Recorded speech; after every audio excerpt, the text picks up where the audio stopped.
Hey guys, welcome to Rosie's Dessert Spot.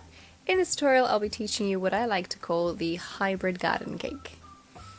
Got some buttercream on my 9-inch board, applied a 6-inch cake on top and filling it in with some more of the buttercream. I'll have the recipe for the buttercream in the description box below. Stack all your layers of cake, just repeating the process, making sure it's nice and centered.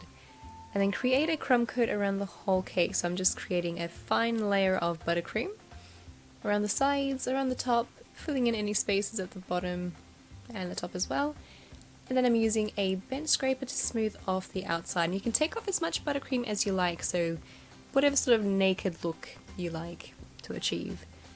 And then clean up the top with a spatula, bringing that extra lip of frosting to the center, and then pop that into the fridge. Do the exact same thing with your 4-inch cake, only rather than adding a crumb coat, I kind of skipped that step completely, but you could add it in if you like. It's going to be a rustic cake, so that's why I didn't bother with the crumb coat. And smooth off the outside with your bench scraper, and using your spatula to bring that extra lip of frosting to the center. This one here we're going to pop into the freezer for at least 20 minutes because we're going to be handling it with our hands later on. Now I'm adding in the support beams, and these are extra thick cake pop straws. They've been cut to the height of the cake. And running a spatula on the underside of our 4-inch cake just to release the buttercream from the board. And we can handle it with our hands safely now because it's been frozen for 20 minutes. Make sure it's nice and centered. And now we're going to work with our meringues. So I've got 2 eggs that I've divided the egg yolk with the egg white.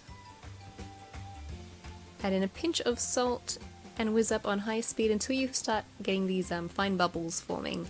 At that point you can add in your icing sugar, and I'll have the recipe for this in the description box below. Mix it on slow speed until it's all incorporated, and then on high speed to start creating your meringue. After about 4 or so minutes it should look something like this, and stiff peaks should have formed. Now to apply it to the cake I've just used a small spoon, a teaspoon that is, and I'm creating these little wispy bits. Kind of you touch it to the meringue, you pull it away, and it creates these little peaks. And the more peaks you have, the more textured your meringue will be once you burn it. You'll have all these different shades of brown. It looks really pretty.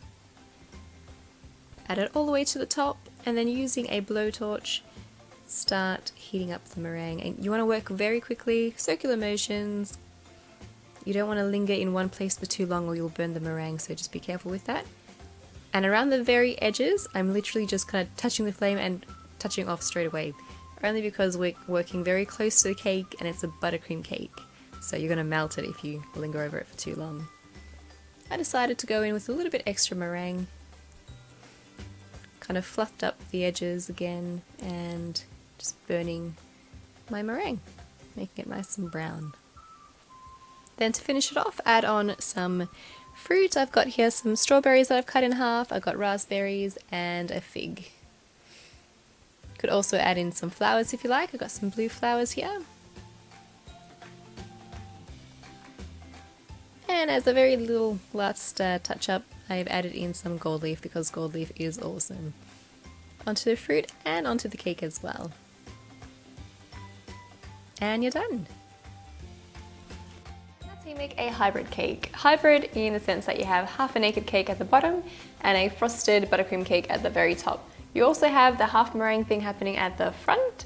So it's a very in-your-face kind of cake. It's very, a lot of things are happening on there. It's very detailed, but I think it all ties in really well. In particular, I love how the fruit looks with the naked cake and also how it complements the meringue.